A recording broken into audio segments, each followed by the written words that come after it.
Good God. What was that? That was a little bit of, well, you might listen to that out of context and say, that's country. And he wouldn't be wrong. At the same time, well, that's blues. Well, yeah, it's that too.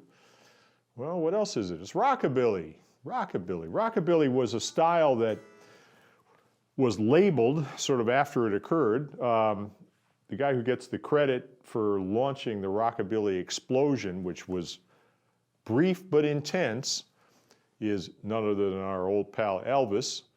And Elvis didn't do it alone. Legend has it, he started singing a song by a blues singer named Arthur Big Boy Crudup. You know, well, that's all right now, mama. You know, and he was just messing around. And the guitar player, who was sort of helped guiding him at the time, said, oh, that's kind of cool. Hey, you know, well, that's all right now, mama. That's all right for you. That's all right now, mama. Any way you want to do, well, that's all right. That's all right, right? Now, what just happened there was what happened when Elvis and Scotty started playing together, which is, what's going on here? Are you singing a blues song? Are you singing a country song? What is it? Well, it's a new thing. Let's call it rockabilly, you know? Sort of like that. Now, that is sort of like that. We looked at rhythm patterns in the blues style and started with our dead thumb pattern and then progressed to the two-note rhythm, which is often just root and octave. And we looked at Mystery Train.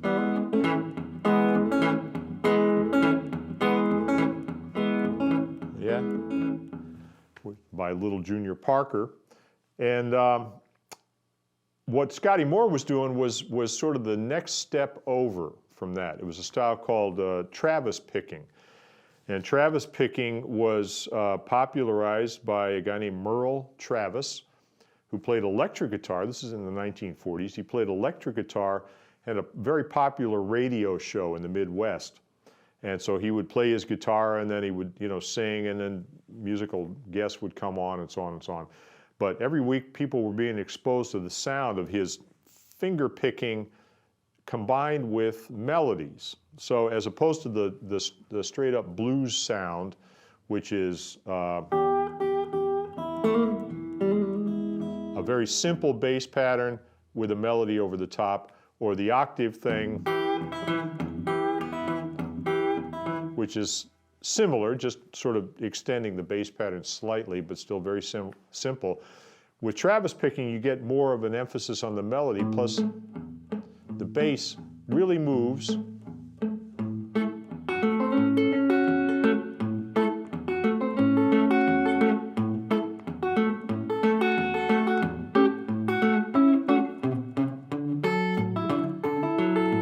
Right? And of course, when I play it like that, it sounds very country as we interpret the sound of country music today, which is exactly what it was. So the revolution that occurred with Elvis and Scotty Moore was that you shoved these two musical traditions together, which were very closely related.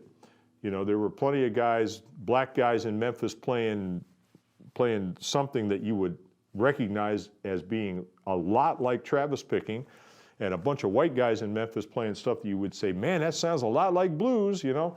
And in fact, it was. And so when you finally put it all together and have a very attractive front man like Elvis, guaranteed to get some exposure.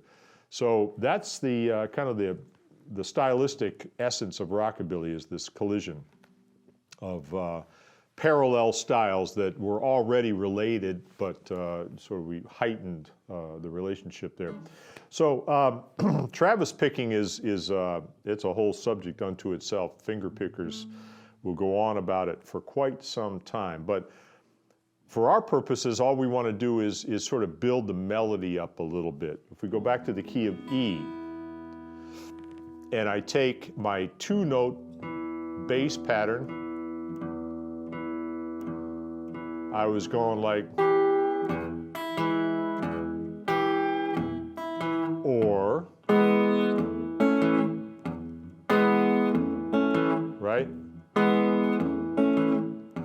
The next step would be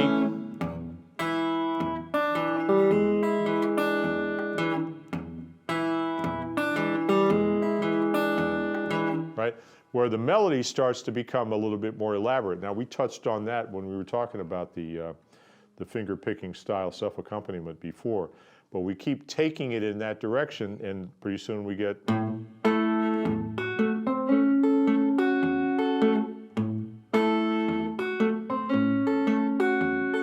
right, and that's more the Travis type sound, a little sweeter.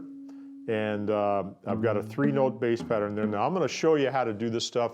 It takes time. It takes time. Slow it down. I'll give you sort of a sample of That's All Right Mama, as it was arranged by Scotty Moore on the guitar. So we've got, as the upper part of the chord, the 6th chord. We know the 6th chord extremely well. And I'm going to use the natural open strings there to my advantage. Open A on the 4th string at the 7th fret. Open E, so now I've got the root, the octave, and the 5th, and the octave. And in that way, I sort of sound more like I'm playing a bass. This is what a bass player would play, right? Now, on top of that, I've got my chord, and I'm going to start adding melody, like this first. 1, 2, 3. Now, all your concentration at this point goes on the bass pattern because you have to move from string to string.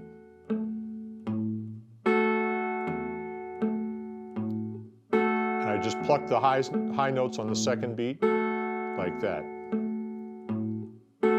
Now, as we did with both dead thumb and the octaves, I'm going to start syncopating like this.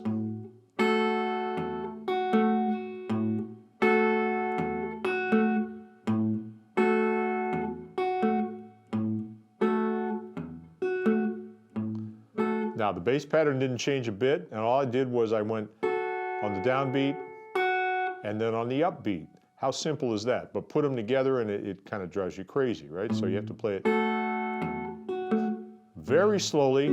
Don't let the bass alter 1 iota.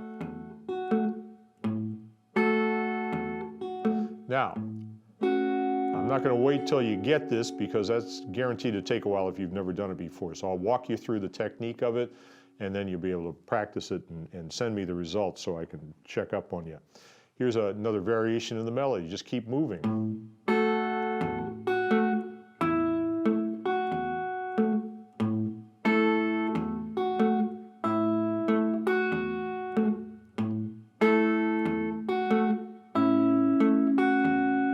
Right?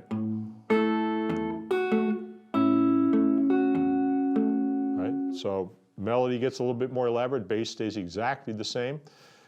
Take it a step further.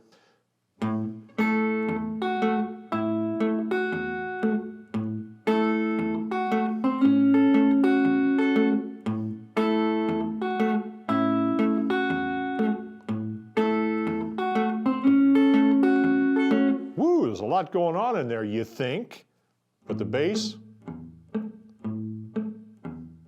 melody,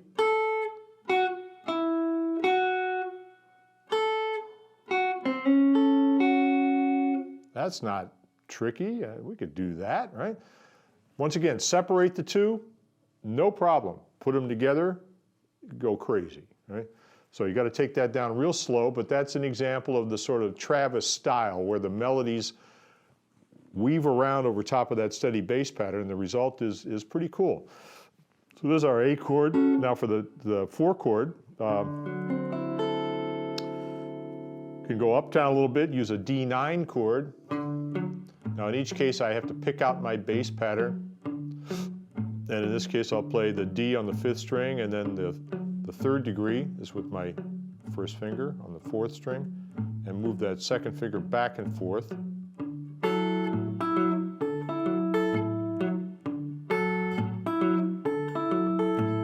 Now, there's my picking hand.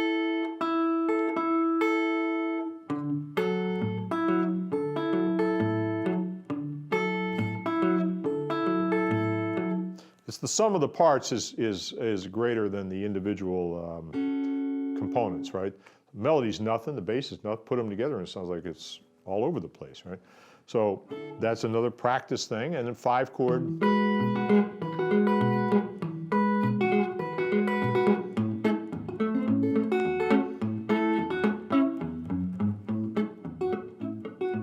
Right? The rest of it is just phrasing. It's muting in the right hand. You want that thump, thump, thump in the bass. And you want the melody notes to ring out, and you can use your fretting hand to stop the notes so that they don't run together. It's really an interpretation idea. But I'll play you a little sort of a blues sound using that technique. So like this.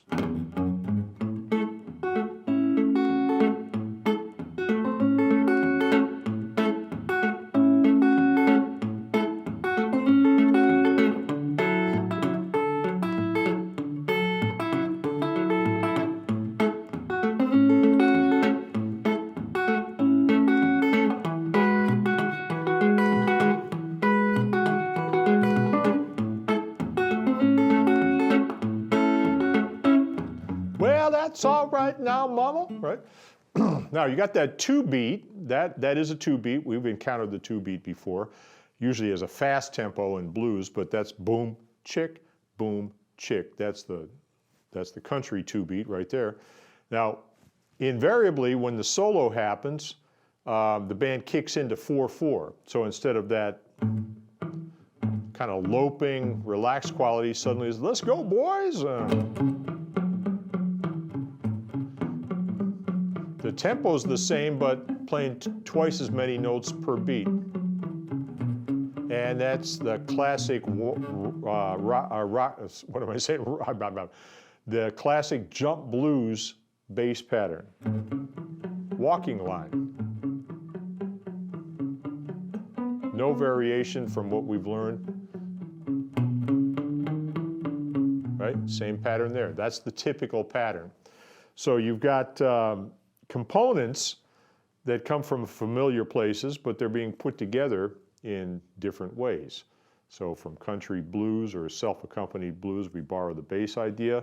We add a little melody that has more of a country flavor to it up on top, the sweeter sound. And then when it's time to kick it into high gear, you go back to jump blues. And that was kind of the template for the rock and roll sound, was this 2-beat alternating with 4/4. And at the same time, ultra aggressive style of playing. Even though the rhythm parts are kind of sweet, when the solos start, take the gloves off and run.